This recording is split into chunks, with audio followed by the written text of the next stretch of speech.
Halleluja, groot is ons God. Ons gee die Here lof, dat ons sit.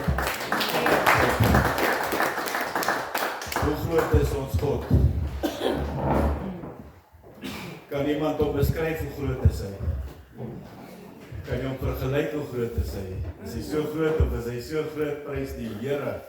Dankie vir elkeen wat hier is vanmôre. Die Here het 'n groot plan vandag met ons elkeen. Voor ons verder gaan, net eers 'n dankgebed doen. Want soveel dinge gebeur hierdie week. Ons het laasweek het ons gevra vir hulp en die Here het ons tegemoet gekom. Ons wil dankie sê vir Pastor David se skoondogter wat beterskap het. Daar is absolute beterskap met haar. Prys die Here daarvoor en wil ons verder intree vir Terrence Swaar. Ons wil vra dat die Heilige Gees nou aanraak daar waar hy is. En so met elke persoon wat vanmôre hier is, waar daar 'n wonderwerk gebeur het waarvan ons nie weet nie. Deel julle wonderwerke met ons, sodat ons die Here kan grootmaak. Kom ons by die hoë. Vader Here, ons dankie vanmôre vir u teenwoordigheid. Here, ons kan nie besef hoe groot is u die Here. U wat die heelal in die span van die hand hou, Here, en die aarde die voetbank gemaak het vir u voete. Ons loof en ons prys u. Ons kan net vanmôre sê dankie Vader. Dankie vir daardie beterskap, Here, in Dawid se skoondogter, Here. Daar waar sy in Australië is, Here, afstand is nie vir u 'n probleem nie. Daar het u reeds ingetree. Ek wil vanmôre dankie sê ook, Here, vir Christus se dogter, Here, wat daardie beterskap ingetree het met die niere waar die telling op 12 is, Vader, Here. U is 'n God bo gode. U is die God van wonders. Ek loof u, ek prys u daarvoor in Jesus wonderlike naam. En Vader, Here, waar ons gister by Gary gekuier het, Here, dit is wonderlik om te sien dat hy lewe. Dit is wonderlik om te sien dat daar die sprankel terug in is hom. En ons bid ook, Here, dat jy ons sal help om daardie gewig op te tel. Hier sit mense wat vanmôre, Here, daardie uitroep het, Here, Vader, kom raak hulle net aan. Ek bid vir elkeen wat vanmôre 'n probleem het. Ek bid vir Terren vanmôre, Here, wat deurgaan vir die 4de week met haar keel. Here, dat jy haar nou sal aanraak en daardie keel genees. Vir u is alles onmoontlik, Here. Daar's niks vir u onmoontlik nie. Ek loof u en ek prys u in Jesus wonderlike naam. Dankie en die gemeente sê Amen. Amen. Amen beteken dit sal waar word. Julle spreek dit uit. Nou ja, ek het 'n lekker boodskap vir julle vanmôre. Julle wat opbou, né? Dis mos wat ons mense wil hoor. Ons soek 'n boodskap wat opbou. Nie net altyd tone trap nie. Julle het nie nodig om safety boots aan te hê vanmôre nie. Maar ja, dis om die gemeente te bou. En weet jy wat, ek is so 3 weke, 4 weke terug het ek begin met 'n preek oor God wil jou oplig. Maar vandag se tema is God beplan meer vir jou. Hy beplan meer vir jou. En jy hoor daar agter. Jy sien, dikwels wil die mens net die gemak in die lewe hê sonder die swaar kry of die moeilike omstandighede. Dikwels dink die mense as hulle suksesvol is dit die wil van God. En dikwels dink die mens ook anders, dat as hulle onsuksesvol is, dat dit Satan se skuld is. Of hulle dink dat dinge gebeur net met die mense wat God wil straf. Weet ek vat 'n voorbeeld, as die mense begin probleme kry, jy weet, siektes in die huis, of armoede stap by die voordeur in, en die liefde stap by die agterdeur uit. Dis mos daai ou gesegde, jy weet, as die armoede by die voordeur in stap die liefde by die agterdeur uit.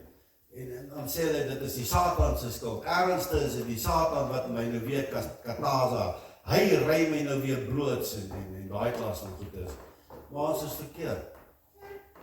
Want as ons gaan kyk wat het met Job gebeur. Ja, die Satan het dit gedoen, maar die Here het dit toegelaat dat dit gebeur. Die Here het daardie beproewing op Job se pad gesit. Hoekom het hy dit in die eerste plek gedoen? Ek meen, ons sit nou so en praat, jy weet, God is so magtig. Hy kan al die sondes nou van die wêreld verdwyn en dan sal die hele paradys hier op die aarde wees en almal van julle word geturn toe immediate engeltjies, jy weet. Maar dis nie wat God wil hê nie. Want dit is, jy weet, as ons kyk na die engel, die grootste engele wat in die hemel was voor die sondeval, was Lucifer gewees. Hy was een van die grootes gewees. Hy het langs God gestaan, jy weet, hy het God beskerm, hy het God sy vlerke oor God gehou, hy het vir God geloof en geprys heeldag.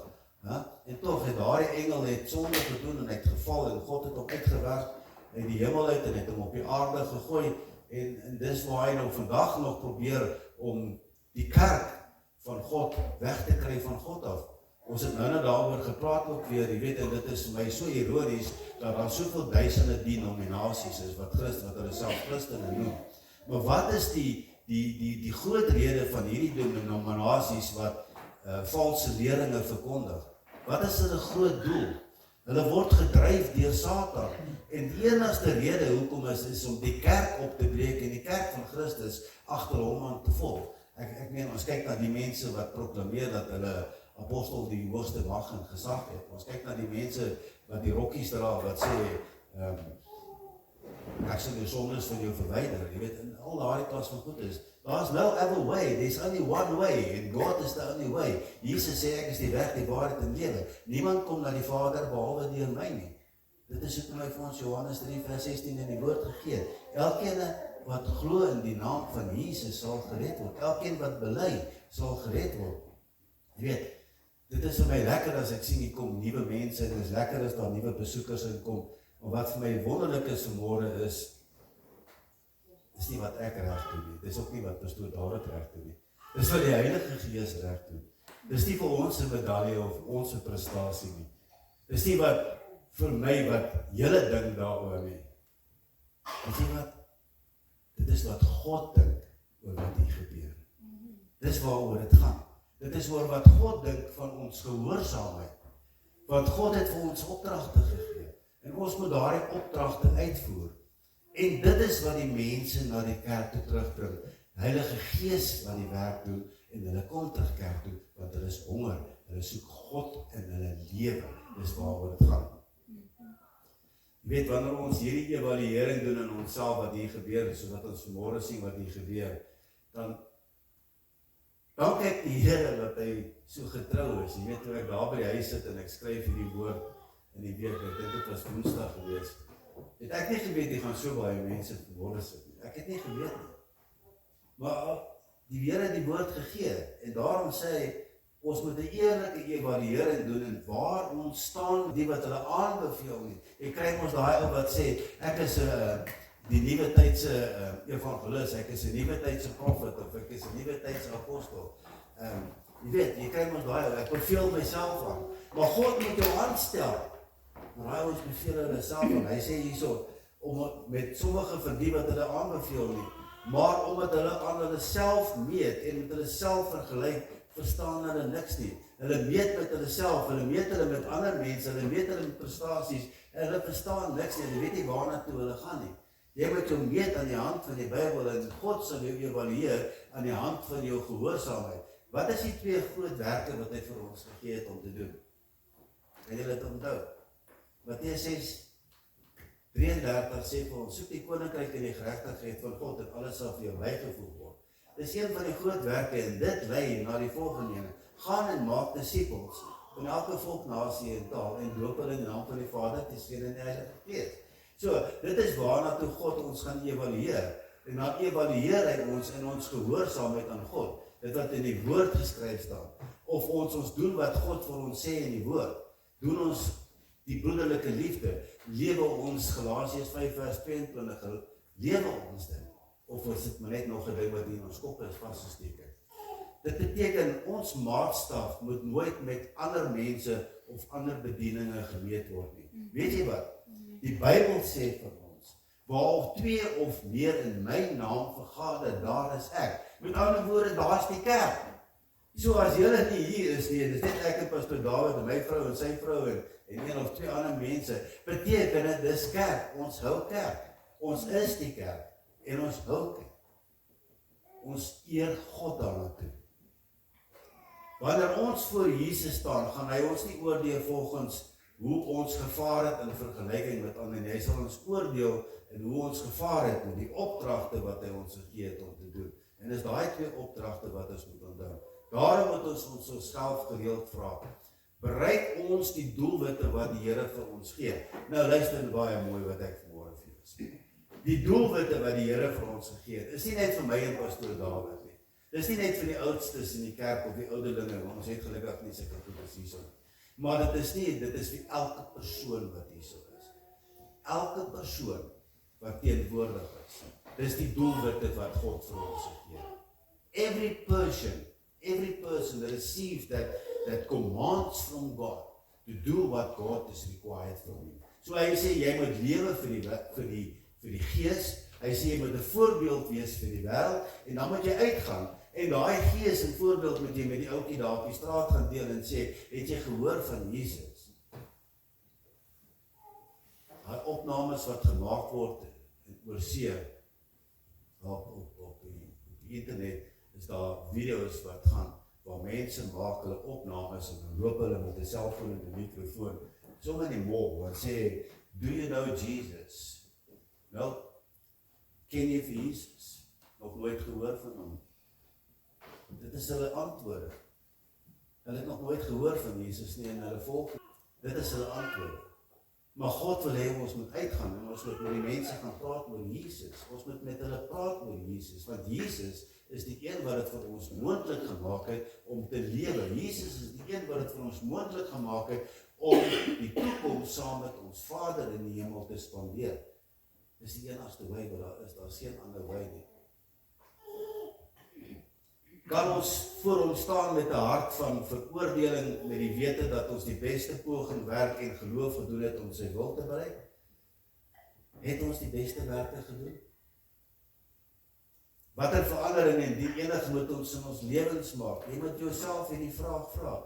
Moet ons in ons lewens maak, in ons skedules, in ons toewyding, in ons gehoorsaamheid, om werklik met Jesus saam te werk en presies te doen wat hy vir ons gesê het. Party mense sê my skedules is te besig. Ek kan nie Sondag kerk toe gaan nie, ek het te veel werk. Ander mense sê my skedules is te besig. Ek kan nie Sondag kerk toe kom nie want ek moet die baieklap gaan ry vandag. Ander mense sê ek kan nie kerk toe kom nie want ek kry gaste. Man, as jy gaste kry, dan bring jy die gaste saam kerk toe. Dis so dit werk. Ek sien vanmôre is jy baie gaste wat gaste gebring het ook. Het is belangrik om te leer dat ons eerlik met onsself wees as ons onsself ondersoek. Ons moet eerlik wees. Dit help nie jy sê hierso, weet jy wat, eintlik is ek nie verkeerd nie, want dit is nie werklik sonde nie. Want almal doen dit ook, en as die hele wêreld 8 biljoen mense dit doen, dan is dit mos nie werklik sonde. Dis nie wat 8 biljoen mense sê wat sonde is en wat nie sonde is. Hierdie is sonde. Hierdie is die regte ding. En nie volgens word ons gemeet. Ek dink toe Paulus daar in Rome gevang is, het hy baie tyd gehad om te dink en te besin oor die prestasies van sy lewe. Hy het gedink aan wat hy gedoen het. Hy het gedink aan wat hy nog kon gedoen het en wat hy gemis het. En ek dink Paulus is, omdat hy 'n mens was, het ook seker daardie versoeking gehad om te dink, as ek so na die ander mense kyk, het ek meer gedoen as wat hulle gedoen het. Maar nie Paulus nie. Op daardie stadium dink ek het hy 'n stuk papier gevat. Met aan die een kant het hy geskryf, wat het hy gedoen? En aan die ander kant het hy geskryf, wat kon hy nog gedoen het? Jy weet hoe hy gevang is, hy was in die haglike toestande gewees. Maar die laaste paar jaar toe hy gevang is, het hy nie op 'n hoopie gaan sit en gesê, nou is ek 'n prisoner. Hy het nog steeds aangegaan met sy bediening. Sy wagte wat by hom aangestel is om oor hom te waak, hulle het elke week het hulle wagte geruil by hom. Want elke week het hy hierdie klompie groepe wagte wat oor hom aangestel is, na die Here toe gelei. So volgende week het hulle 'n nuwe klomp Romeinse wagte daar gesit. En dan begin Paulus weer. En hy begin met sy disippelskap en hy lei hulle na die Here toe. Volgende week vat hulle weer die wagte weg. En so het die evangelie aangegaan. Hy het daar gesit in daardie gevangenskap wat hy vir homself gereël het in Rome, en hy het die evangelies, baie van hierdie boodskappe het hy geskryf terwyl hy in die tronk was. Paulus het nie gaan sit en gesê, ek het nou tot op 'n punt gekom nie, dis nou iemand anders wat moet oorvat nie. Hedendaags kyk ek vandag na 'n klompie groot bedienaars. Hulle gaan sit nie op 'n punt en sê ek is nou ouderdom 65 nie, ek moet nou op pensioen gaan nie. Nee, hulle gaan nog steeds aan met hulle lewe. My persoonlike geestelike vader, Angus, is diep in die 70. Ek ken mense wat 80 is, wat nog steeds bedien. Herman Eise se ma was diep in die 80 gewees, as ek het nie mis het die kop voor sy oorlede is. Sy het nog steeds van Durban af gery na Sharador toe, waar ons die Bambi-kampe gehou het. Nog steeds gereis toe en dan het sy daar kom bedien vir ons. So ons as mens moet ons meet aan die maatstawwe wat God vir ons gestel het. Ons kan nooit ophou om die woord te bring nie. En dit is wat God van ons verwag. Ek wil dit so duidelik stel, dat Paulus het nooit gesê ek is in die tronk nie. Hy sê ek is geconstrained, maar dit mag gee my nie, dit vat nie my vrye wil van my al weg nie. En dit is wat God vir ons gegee het, 'n vrye wil. Ons moet elke ene doen wat God van ons verwag, maar ons het nog steeds 'n vrye wil. Weet jy wat, God het jou so goed gemaak, dat jy perfek was. Hy het jou so goed gemaak, dat jy sonder sonde was. Maar jou vrye wil het jou geplaas op die pad waar jy was, waar jy is. Dis jou vrye wil wat besluit het of jy na die Here toe kom. Dis jou vrye wil wat besluit het of jy die Here gaan dien of nie. Dis jou vrye wil wat besluit het, dit is wat ek gaan doen, dis wat jy gaan doen, dis wat jy gaan doen, dis wat jy gaan doen. Dis die vrye wil wat ek gehad het in my jong dae, waaroor ek vandag staan. So ek kyk nie graag terug so toe nie, maar dit was vir my 'n teken geweest dat die Here met my op pad is na 'n groter plek toe, 'n groter doel toe. Daai vrye wil is wat ons baie maklik van die pad af kan haal, want ons is te maklik om te sê, ag, God gaan dit toelaat, God is 'n genadige God. Jy weet, dit is amper asof Paulus God se plan vir sy lewe aan die een kant van die bladsy geskryf het en werklik aan die ander kant van die bladsy bereik het. En dit is wat ek nou gesê het. Hy het gekyk, dit was God se plan vir my, en het ek dit bereik wat God vir my gevra het om vir my te doen. Hoewel Paulus baie bereik het in sy bediening, het hy geweet dat hy nie alles gedoen wat hy veronderstel was om te doen nie. Hoe weet jy dit? Hoe weet jy dit? Jy het maar net daardie gevoel in jou, dat jy nog nie op die einde bereik het nie. Weet jy wanneer het jy die einde bereik, dat jy alles bereik het wat God van jou gevra het? Weet jy wanneer bereik jy daardie einde? Wanneer God jou kom haal en jy gaan huis toe. Dan het jy bereik wat God van jou verwag het. Mense dink jy 60 of 70, jy is nou oor die muur, jy gaan sit op 'n hoekie. Jy is nie oor die muur nie. Want God laat jy nog lewe. Jy het nog steeds die command, die dinge wat God van jou verwag, moet jy nog steeds doen. Ek meen, oupa en oupa Grietjie sit daar op die hoekie, en hier kom kleinkinders na oupa Grietjie toe. Gaan oupa Grietjie die kleinkinders wegjaag? Nee. Oupa Grietjie gaan hulle daarna toe trek. En weet jy wat, ek het in my lewe ervaar dat oupa Grietjie daai oomblik vir jou sê, my kind, Jesus het jou lief.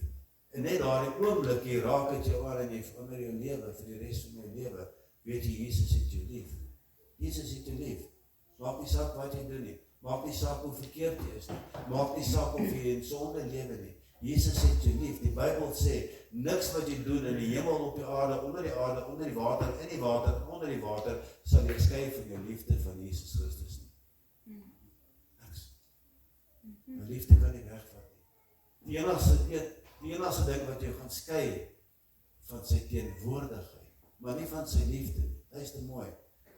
Die enigste ding wat jou gaan skei van sy teenwoordigheid, maar nie sy liefde nie, is jou sonde wat jy pleeg. Want die Bybel sê, dit bring 'n skeidsmuur tussen jou en God. Maar jy kan nooit van sy liefde al weggaan. Nooit. Hy sê jy altyd lief het.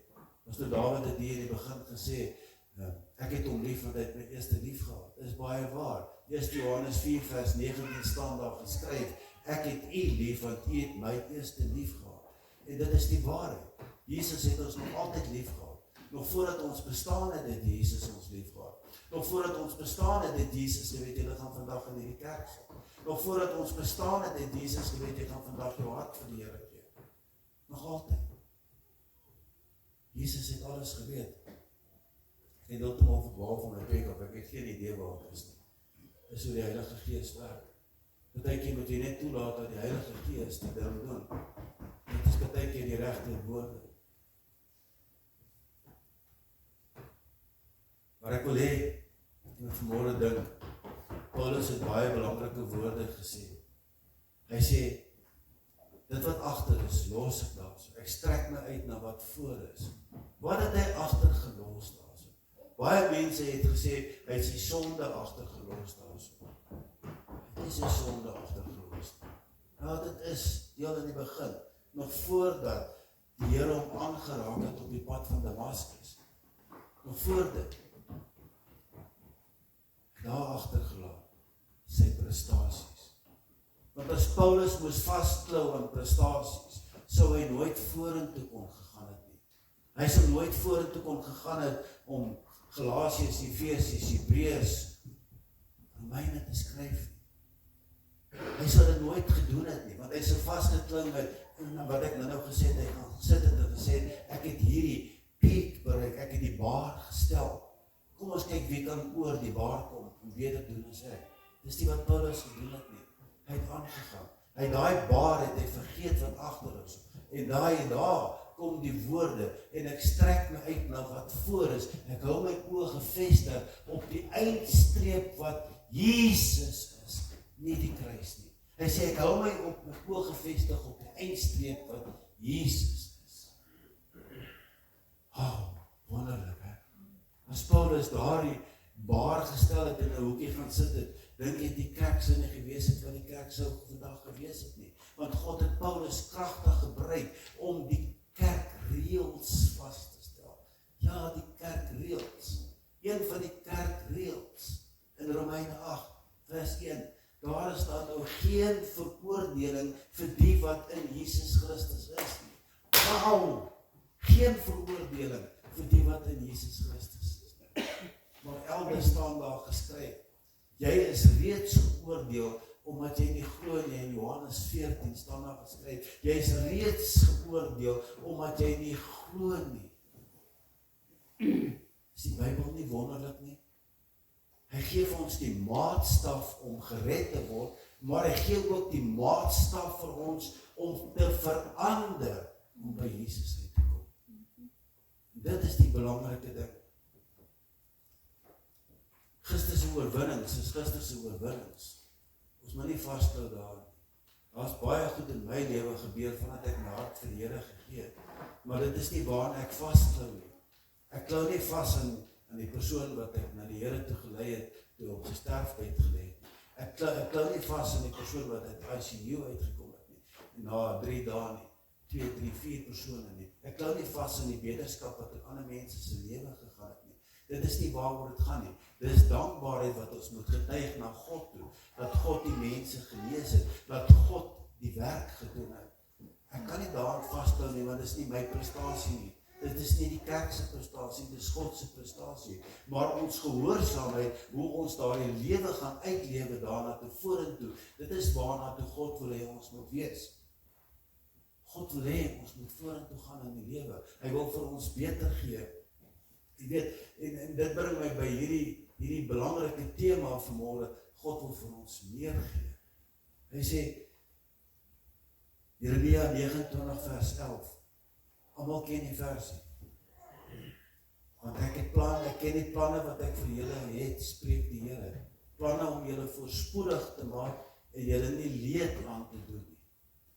Planne om julle hoop in 'n toekoms te gee. En baie mense, as ek hulle vra, dan sê dit dis my Rema versie, dis waarop ek my lewe bou, is Jeremia 29 vers 11. Want God is 'n God wat vir ons net die beste het. Maar besef ons dat ons ook deur beproewinge moet gaan om daar by God uit te kom, om ons sterker te maak. Besef ons moet deur daai beproewinge gaan. Weet, Jeremia 29:11 is die versie wat sê elke persoon moet hoor, elke profeet wat hier voor staan en hy profeteer en hy sê, ek profeteer oor jou, net voorspoed en geen teenspoed nie. Ek profeteer oor jou, dat geen wapen wat teen jou gesmeer word nie, sal suksesvol wees nie. Dis wat die mense wil hoor. Maar ken hulle die konteks van daardie verse? Ken hulle die konteks? met die eerste oogopslag lyk dit of die Here wil hê ons moet almal voorspoedig wees. Ons moet almal 'n rykdom lewe.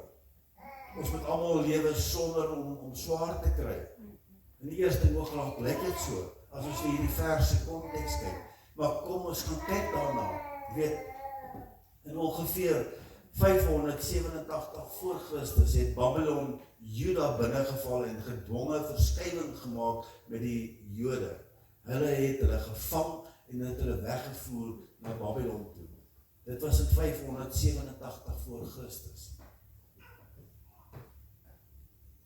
En hierdie ballingskap, waar hierdie volk verwyder is uit hulle eie land uit, het 70 jaar geduur. 70 jaar. En ek wil nou weer hierdie vers lees, maar kom ons begin 'n bietjie vroeër.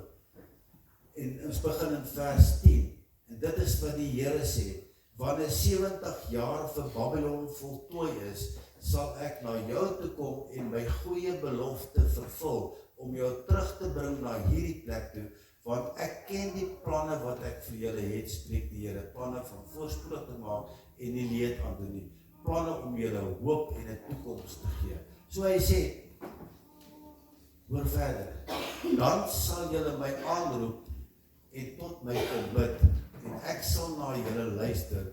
Jy sal my soek en vind wanneer jy met jou hele hart soek. Ek sal deur julle gevind word, spreek die Here, en ek sal julle uit julle ballingskap terugbring. Ek sal julle versamel uit al die nasies en al die plekke waarin ek julle verbaal het, spreek die Here, en terugbring na die plek waarvan ek julle weggevoer het. So God het hierdie moeilike omstandighede oor Juda toegelaat. Want hoekom het hy dit toegelaat? Hoekom het hy toegelaat dat sy volk uit Israel uit weggevoer word, in ballingskap ingevoer word waar hulle verdruk is? Want sy volk het weggedwaal van hom af. Sy volk het agter afgode aan begine gaan. Sy volk het begine hardloop om die dinge te doen wat nie in lyn is met sy wil nie. Dis hoekom hy hulle weggevoer het. Dis hoekom hy hulle gaan sit het waar hy hulle gesit het. En hy het gesê, julle gaan vir 70 jaar swaar kry, totdat julle na my toe terugkeer. Dan sal ek julle gaan haal en terugbring na julle land toe. Want julle sal my aanroep, julle sal op julle knieë voor my val en sê, Abba Vader, hier is ons. En ek sal julle aanhoor, en ek sal julle verhoor, en ek sal julle tegemoet kom, en ek sal julle seën. Hy sê, na hierdie beproewing, en julle keer terug na my toe met julle hele hart, sal ek die sluise van die hemele vir julle oopmaak. Ek sal hierdie armoede uit julle lewe uitvat. Ek sal hierdie moeilike omstandighede uit julle lewe uitvat. Ek sal hierdie pyne uit julle lewe uitvat. Ek sal die hartseer uit julle lewe uitvat. Hy sê, keer terug na my toe met 'n hele hart en ek sal dit doen. Weet, almal is lief vir daai vers 11. Ek ook, ek is baie lief vir daai vers 11. As ek positief wil word in 'n baie moeilike omstandighede, dan sê ek vir die Here, maar jy het gesê, en dit is nie wat ek opstandig raak teen die Here nie. Hy sê, you must remind me van my beloftes. Jy moet my herinner aan my beloftes wat ek vir jou gesê het. Sê ek Here, maar jy het gesê, net die voorspoed. Sê hy vir my, Kobus, maar waar is jou gehoorsaamheid, Kobus, waar is jou gehoorsaamheid? En dit is wat ons vergeet, jy weet, ons wil graag net die lekker in die lewe hê, maar ons is nie bereid om deur daardie moeilike omstandighede te gaan nie. Ons is nie bereid om die dinge te doen wat God van ons verwag, soos wat dit in die woord geskryf staan, om te groei, om nader te kom na die Here toe nie. Ons is nie bereid nie. Maar ons is bereid om agter Satan aan te gaan, die vleeslike lewe wat lekker is, waar ons net kan gaan rondlewe vir die vlees, en vergeet van God. Dis nie wat God wil hê nie. God wil nie hê ons moet swaar kry nie, maar hy wil hê jy moet terugkeer na hom toe. God wil nie hê ons moet swaar kry nie, want hy is 'n God van liefde, maar hy is 'n regverdige God. Hy is 'n regverdige God. Hy kan nie teruggaan op sy woord nie. Hy Hy is gister, vandag en môre dieselfde tot in alle ewigheid. Hy sê ek is liefde, maar ek is ook 'n regverdige God. Ek gaan jou judge. Dis wat hy sê. En ek gaan kyk of jy waardig gevind word om die wit kleed aan te trek. Dis wat God sê. Ek wil vanmôre vir jou sê, ons as mens moet begin ernstig wees met die Vader. Die tyd raak so min, dat as hy daardie genadestreepie gaan trek, gaan ons agterbly. En soos wat nou gesê is, as hy op die wolke kom, as hy bassein geblaas is, gaan hy nie 'n 6 pond babatjie wees nie. Hy gaan die judge. Hy kom haal wat in hom behoort. Hy gaan hulle so handpiek uithaal. Een vir een. Sy bruid. Een vir een. Wat rein voor hom geleef het. Dis wat die Bybel sê. En hy gaan hulle op die wolke sit en hy gaan hulle saam met hulle weg. En ek is baie hartseer en baie jammer vir jou as jy gaan agterbly in daardie tydperk. Want in daardie tydperk gaan die groot verdrukking begin vir 7 jaar.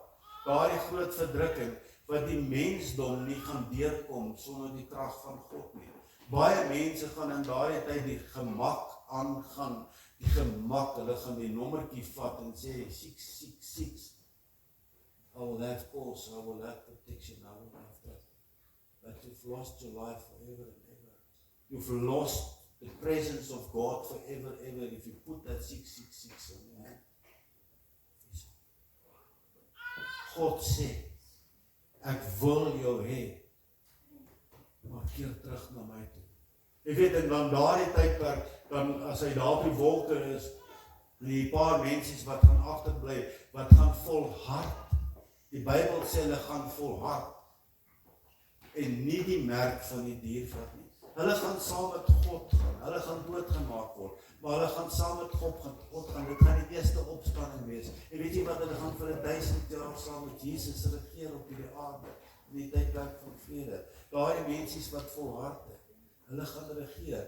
Waar gaan die kerk wees? Waar gaan die bruid wees? Die bruid gaan saam met Vader wees in die ewige saligheid. So ek wil vir jou vandag sê, keer terug na God. Jy weet, dit is moeilik om te sê, ek wil net die lekker in die lewe hê, maar ek is nie bereid om te practice wat ons preach nie. Daai is 'n baie gevaarlike stelling wat ons maak.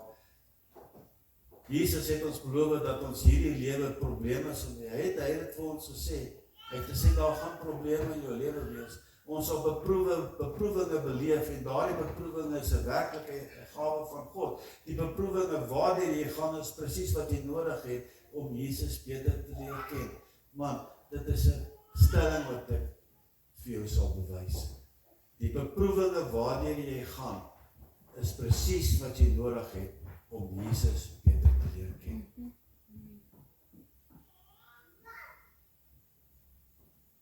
Vat myself. Die werk, die inkomste. Maar ek het Jesus in my lewe. My kos is op die tafel. My dak is oor my kop. Ek het klere om aan te trek. Daar's 'n ou koortjie wat die mense sing, oh Lord, they think I've got nothing but I've got you. I've got food on my table, I've got shoes on my feet. Ag, Here, dit is net so awesome. Dis mense wat hier so sit vanmôre, wat presies weet waardeur ek gaan, hierdie beproewinge wat in hulle familie is, het hulle nader gebring na die Here toe, het hulle nader gebring na die verhouding met God toe. Hulle het op hulle knieë, hulle is voor die Here, hulle buig voor die Here, hulle aanbid saam met. Maar as jy dink 'n beproewing is daar gesit om jou te straf, maak jy groot. God wil nie hê jy moet 'n straf op. Maar hy gebruik elke negatiewe omstandigheid in jou lewe vir sy doel. Dis waarvoor hy gebruik. Hy gebruik dit vir sy doel. Elke negatiewe omstandigheid in jou lewe. Ek sê dit, en ek sê dit doelbewus, beproewinge, struikelblokke, probleme, en soms nederlaag is die voedsel van ons geloof. Is die voedsel van ons geloof. Want daardeur word ons geloof versterk. Miskien nie by almal nie, wat definitief by my, en definitief by 90% van die kerk, wat die Here volg en dien, as daar iets op hulle pad gekom het, kan jy sien, hier's gereeld mense wat hier kom, wat in 'n verskriklike ongeluk was. Hulle geloof is soveel versterk na daardie ongeluk, hulle het altyd daar uitgekom, hulle het altyd hulle lewe, dit het hulle versterk. Wanneer ons die persepsie het van ons beproewing en ons stryd herformuleer, as ons daardie persepsie dat beproewing 'n straf is herformuleer en sê dit kom van God af, gaan ons verhouding met Jesus ook sterker word. Jy sien, Jakobus, Jesus se broer, nie hierdie Jakobus nie, hoor, ek is net Jakobus Koekemoer, maar daar was Jakobus, Jesus se broer, wat geskryf het, Jakobus 1 vers 2 tot 4. Beskou dit as pure vreugde, my broers en susters, wanneer julle voor baie soorte beproewinge te staan kom, want julle weet dat die toets van julle geloof volharding meebring, laat deursettingsvermoë sy werk voltooi, sodat julle volwasse en volledig kan wees en niks kort kom nie.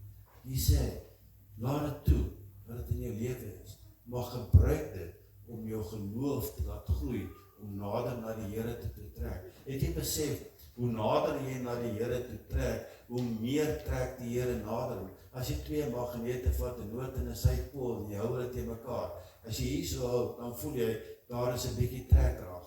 Nie baie nie, daar is 'n bietjie trekkrag. Maar as jy 'n bietjie nader bring, en dan voel jy, daar is 'n bietjie meer trekkrag, en nog 'n bietjie nader, dan sal 'n bietjie meer trekkrag.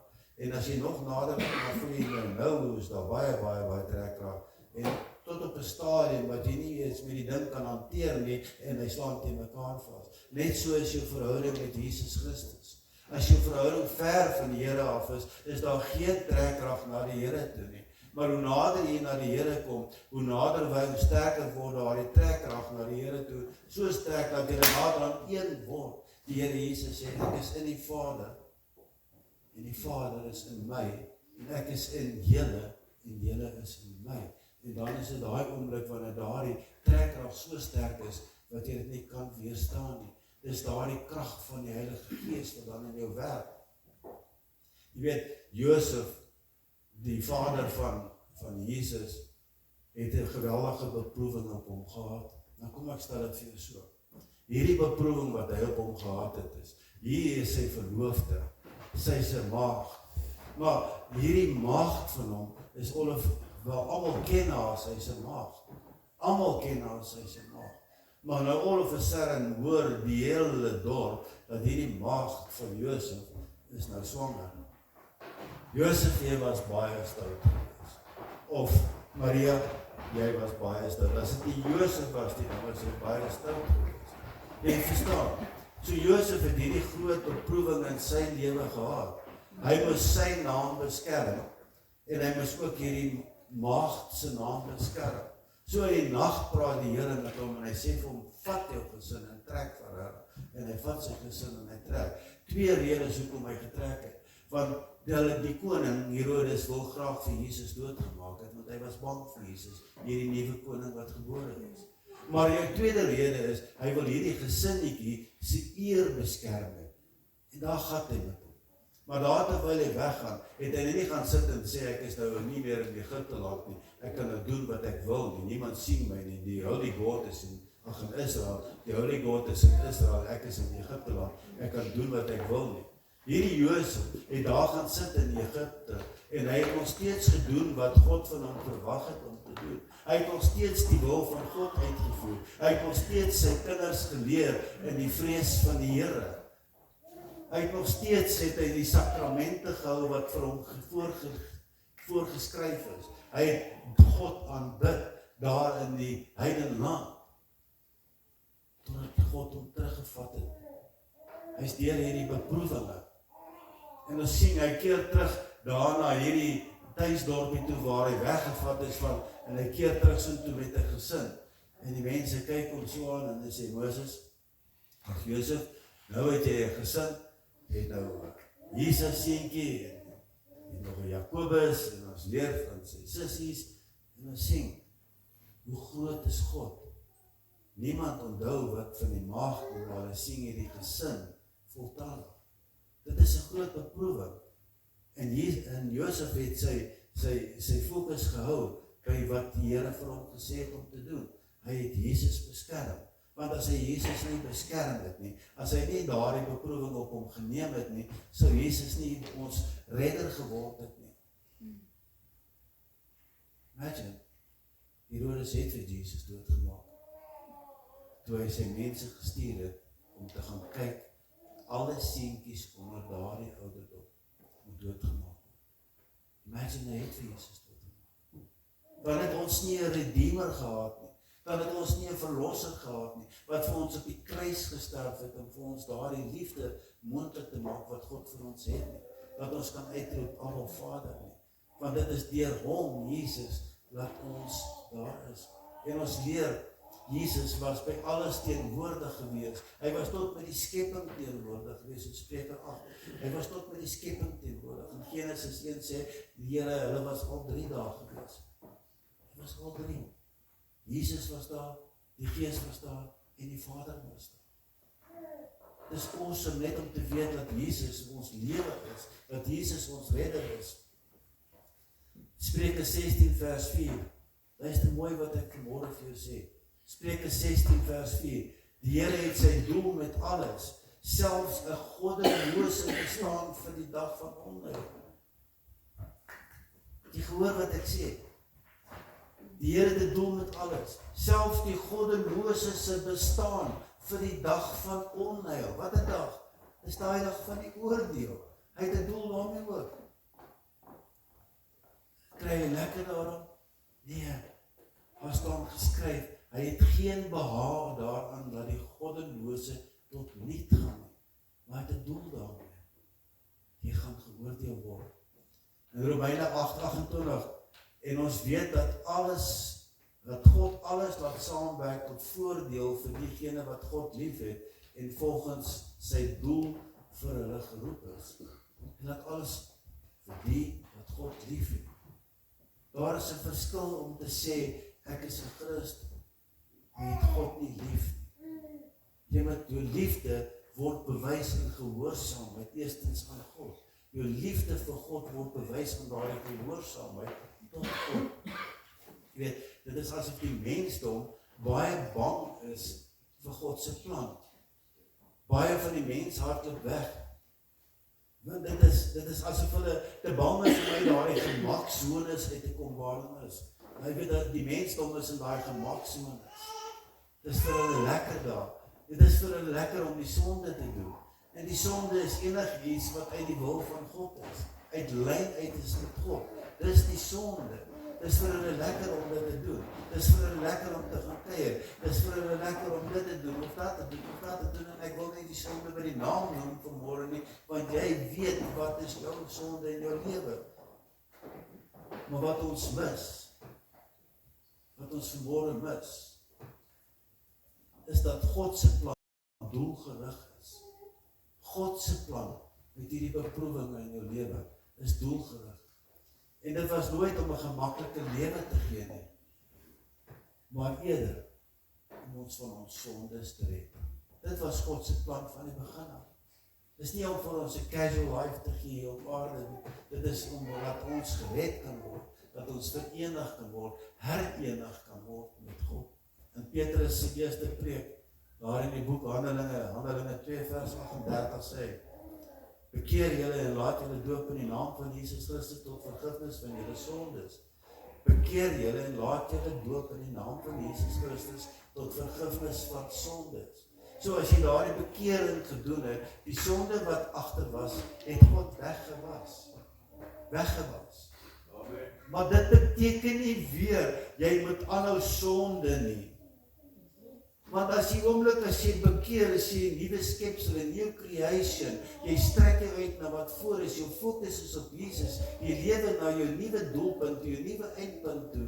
Jy gaan nou aangaan met sonde nie. Weet jy, dit is vir my so kosbaar, jy weet, toe daardie Jode, daardie owerspelige vrou daar na die Here toe gebring het, en hulle sê, Meester, ons het haar betrap op die daad, en Moses se wet sê, ons moet haar stenig.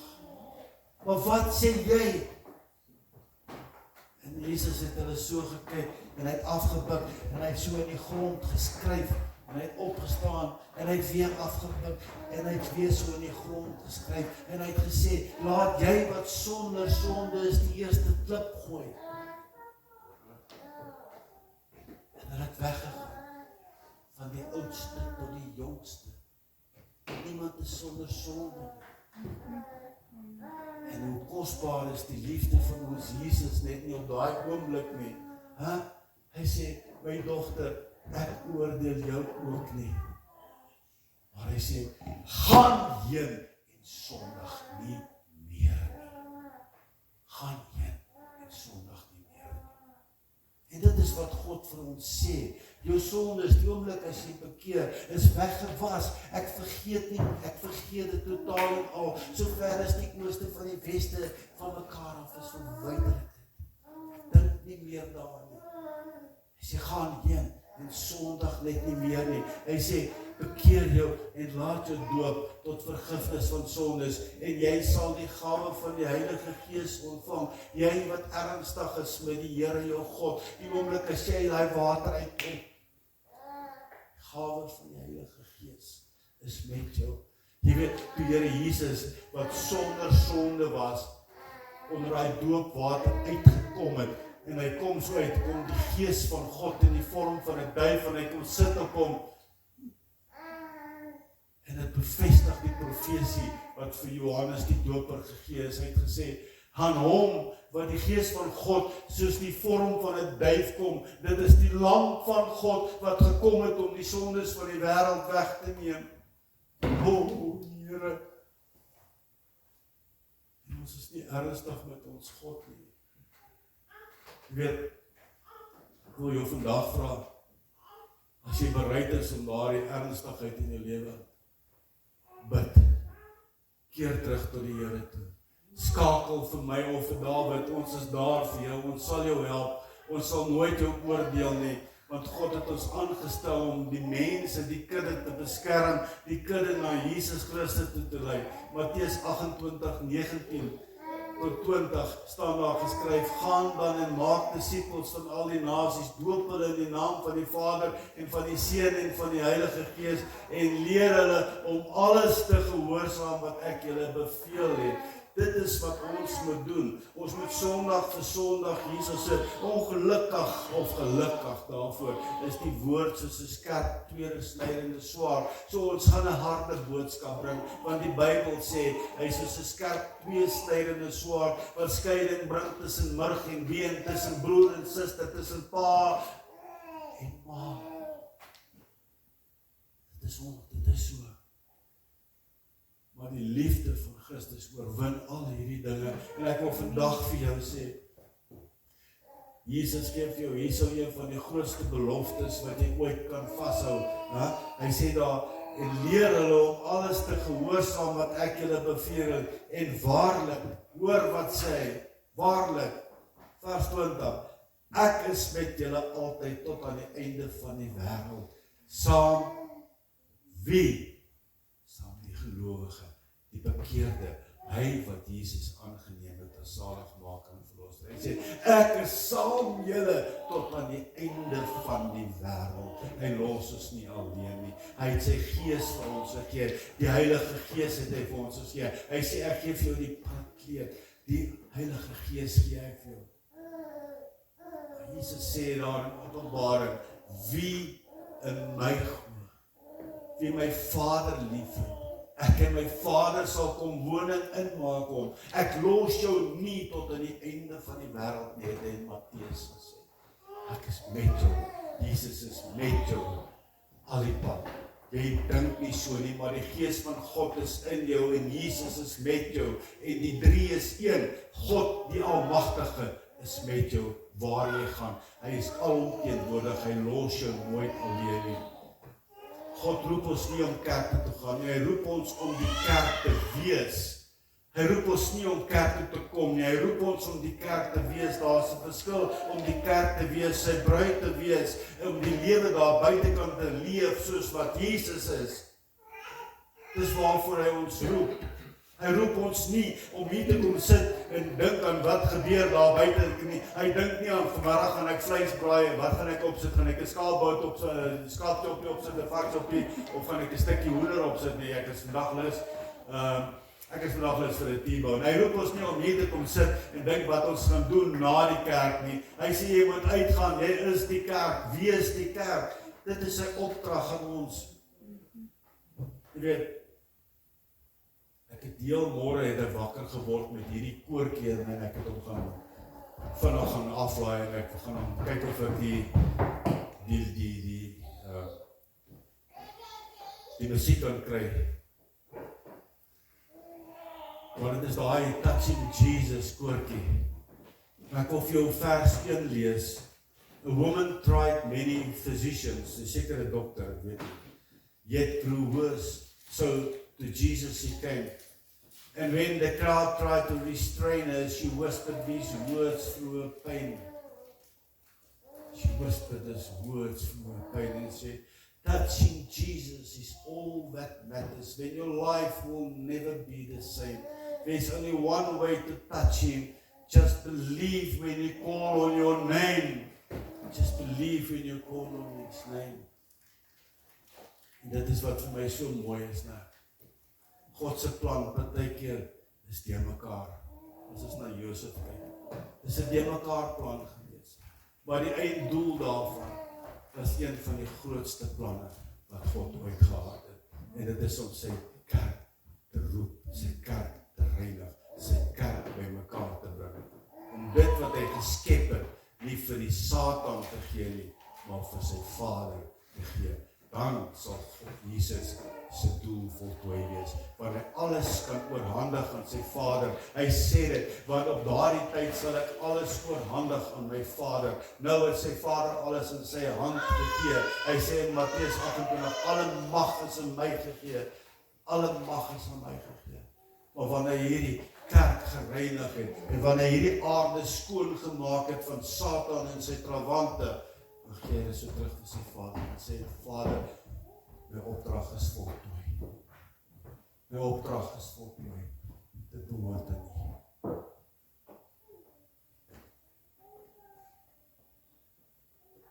Die Here wil vanmôre vir jou sê, touch him. Just believe in him. Just believe in him. Ek voel net gelei vanmôre.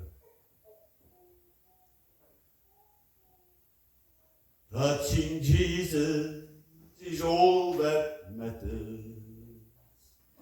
When your life will never be the same. There is only one way to touch him. Just believe when you call on his name. Oh, Abba Vader, Here, ons loof U, ons prys U. Dankie, Here, Heilige Gees, vir die kosbare woord vanmôre. Dankie, Vader, Here, dat U, Here, die God van wonders is. Dankie, Vader, dat U ingegryp het. Dankie vir die volk kerk. Dankie, Here, dat U 'n plan met elkeen hier teenwoordig. My uitroep vanmôre is, Vader, Here, dat elkeen wat U soek, U sal vind. En Vader, Here, dat elkeen sal uitgaan daar buitekant en Jesus verkondig. Dat hulle die kerk sal wees. Ek bid dit in Jesus naam. Ek bid vir hulle wat vanmôre bemoeid en verlas is, Vader, daar is van hulle. Dat U op hulle sal raak, Here, dat U hulle sal aanraak, Here. Ek wil ook bid vanmôre vir hulle wat hartseer is, Vader, Here, dat iets in hulle lewens gebeur en nog steeds in hulle lewens gebeur wat hulle fokus, Here, baie van hulle energie vat. Ek vra, Vader, Here, dat U hulle sal aanraak, dat daardie energie wat so gedrein word, Here, vervang word met daardie krag, Here. Daar staan geskryf, wie op U wag, kry nuwe krag, en hy vaar op met veel soos aards. Ek loof U, prys U, in die magtige naam van Jesus Christus. Amen. Amen. Julle wag op die tiendes en die offergawes. Die Here het 'n vrygewe gegewe lied. Moenie onder dwang gee nie, gee net soos wat die Here julle lei. Die kussie is daar op hierdie kant. En dan gaan ek vir pastoor David vra om vir ons 'n lekker koortjie te speel. En na agter is koeldranke en koffie en so aan. Wees vry, geniet dit. Ons sal binnekort meer daar moet sit, as ek so kyk na die groei wat vanmôre plaasgevind het, sal ons meer daar moet sit. Prys die Here daarvoor. Dan gaan ek vir David vra om ons 'n liedjie te speel, dan gaan ons afsluit met gebed asseblief. Voor ek die liedjie speel, Dr. Kobus het gepraat oor jy moet die lewe vir die Here gee. Maar hoe maak jy 'n koppie vol wat klaar vol is? Daar's 'n gesegde wat ons so maklik gebruik. As jy vir 'n ou sê loop, maar jy het weer teruggeval, dan sê jy ou is menslik. Mense, as jy nie daai koppie met die wêreld se goed uitgooi voordat jy hom vol van Christus maak nie, gaan jy daai mengsel kry. Jy gaan weer aanvalle kry.